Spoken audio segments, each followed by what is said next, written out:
So আজকের এই লেসনে আমরা কথা বলবো ডেটা টাইপ নিয়ে। সো ডেটা টাইপ নর্মালি দুই ধরনের ডেটা টাইপ হয়, একটা হচ্ছে প্রিমিটিভ ডেটা টাইপ আর একটা হচ্ছে নন প্রিমিটিভ ডেটা টাইপ।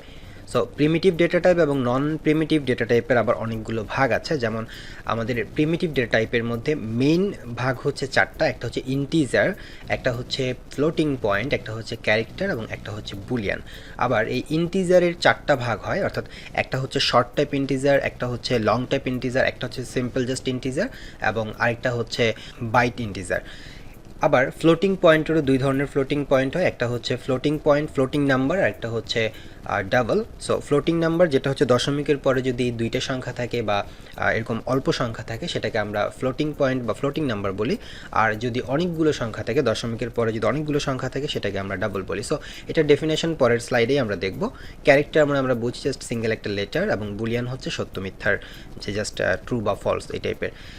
এরপরে নন প্রিমিটিভে আমরা পাই স্ট্রিং। স্ট্রিং অর্থাৎ হচ্ছে কোনো একটা সেন্টেন্স বা কোনো একটা ফুল প্যারাগ্রাফ। এরপরে হচ্ছে অ্যারে পাই, অ্যারের মধ্যে আমরা অনেকগুলো ডেটাকে একসাথে স্টোর করতে পারি।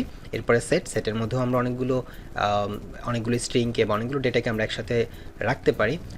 লিস্ট আছে, এরপরে ডিকশনারি এবং আরও অন্যান্য অনেক কিছু আছে, যেমন ভেক্টর আছে, ট্যাগ আছে। সো এখন আমরা যদি ডেফিনেশনটা দেখি ডেটা টাইপের, সিঙ্গেল কোনো ক্যারেক্টার নিয়ে যখন আমরা কাজ করব তখন সেটাকে বলা হয় ক্যারেক্টার, এবং এটাকে যখন আমরা ডিফাইন করব, যখন ডিক্লেয়ার করব ডেটা টাইপটাকে, তখন আমাদেরকে ছোটো হাতের জাস্ট CHAR লিখতে হবে, অর্থাৎ ক্যারেক্টারের শর্ট ফর্ম CHAR। এতটুকু দিলেই সেটাকে ক্যারেক্টার টাইপ ডেটা হিসেবে আমরা বলতে পারবো। এরপরে একটি ফুল সেন্টেন্স বা একটা প্যারাগ্রাফ নিয়ে যখন আমরা কাজ করব তখন সেটাকে বলা হবে string data type. So string data টাইপের জন্য শর্ট ফর্ম নাই, এটা হচ্ছে আমরা টোটাল স্ট্রিংটাকে ব্যবহার করব। এরপরে পূর্ণ সংখ্যা নিয়ে যখন আমরা কাজ করব, জাস্ট 10, 20, 30, যখন পূর্ণ কোনো সংখ্যা নিয়ে আমরা কাজ করব তখন সেটাকে আমরা বলবো ইন্টিজার, এবং এটাকে ডিক্লেয়ার করার জন্য আমাদেরকে শর্ট ফর্ম INT ব্যবহার করতে হবে। এরপরে আছে দশমিক সংখ্যা নিয়ে কাজ করার ব্যাপার। যখন দশমিক সংখ্যা নিয়ে আমরা কাজ করব তখন সেটাকে ফ্লোটিং নাম্বার বলবো, এবং সেটাকে আমরা ডিক্লেয়ার করার জন্য শুধুমাত্র ফ্লোট লিখবো, ছোটো হাতের FLOAT, জাস্ট এতটুকু লিখলে সেটা হচ্ছে ফ্লোটিং নাম্বার হিসেবে ডিফাইন হবে। এরপরে দশমিক সংখ্যার পরে যদি অনেকগুলো সংখ্যা থাকে, যেমন 15.2, 3, 4, 5, এভাবে যদি অনেকগুলো সংখ্যা থাকে তখন সেটাকে আমরা বলি ডাবল ডেটা টাইপ।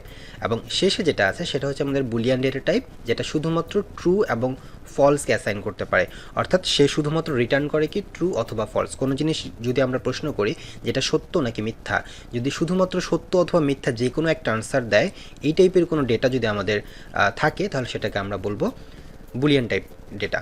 সো এবার আমরা আমাদের আইডিতে যাব এবং এই জিনিসগুলোর একটু প্র্যাকটিক্যাল জিনিস দেখার চেষ্টা করব। এর আগে দেখেছিলাম যে আমরা যখন একটা স্ট্রিং প্রিন্ট করেছিলাম, অর্থাৎ একটা সেন্টেন্স প্রিন্ট করেছিলাম, তখন কি করেছিলাম আমরা একটা system dot out dot print এই মেথডটাকে কল করেছিলাম। So system dot out dot print এর মধ্যে আমরা কি করলাম, একটা এখানে আমরা একটা প্যারেন্থেসিস দিয়ে দিচ্ছি, দেন আমাদের এটাকে শেষ করতে হবে। আমরা জানি যেটা নিয়ম, এখানে শেষ করতে হয়, এবং এর ভিতরে আমাদের এই ফার্স্ট ব্র্যাকেটের ভিতরে আমরা হচ্ছে কি করি, ইনভার্টেড কমার মধ্যে আমরা লিখতে পারি যে হ্যালো প্রোগ্রামার্স। যদি আমরা এটা লিখি, আমরা এর আগের প্রোগ্রামে এটা দেখেছিলাম, যেটাকে আমরা জাস্ট এখন রান করলি কিন্তু আমাদের এই জায়গাটাতে আমাদের কনসোলে কিন্তু এটা দেখাবে হ্যালো প্রোগ্রামার্স। এখন আমরা তো এটা দেখলাম যে এটা একটা ডেটা টাইপ, এটা হচ্ছে যখন একটা সেন্টেন্স নিয়ে কাজ করব, যখন একটা প্যারাগ্রাফ নিয়ে কাজ করব তখন সেটাকে আমরা স্ট্রিং বলি। তাহলে আমরা কিন্তু এখন বুঝতে পারছি যে এটা একটা স্ট্রিং টাইপ ডেটা। আচ্ছা, এখন যদি আমরা ইন্টিজার টাইপের ডেটা প্রিন্ট করতে চাই, ইন্টিজার কোনটা, যেটা হচ্ছে পূর্ণ সংখ্যা। যেমন আমি যদি পূর্ণ সংখ্যা লিখতে চাই 15 পূর্ণ সংখ্যা, এবং এই পূর্ণ সংখ্যা যখন আমরা প্রিন্ট করব বা ইন্টিজার যখন আমরা প্রিন্ট করব তখন কিন্তু আমাদের কোনো ধরনের ডাবল কোটেশন হবে না বা ইনভার্টেড কমা হবে না। যেমন দেখেন আমি যদি এখানে এটাকে রান করি তাহলে এখানে কিন্তু এখন আমার 15 দেখাচ্ছে।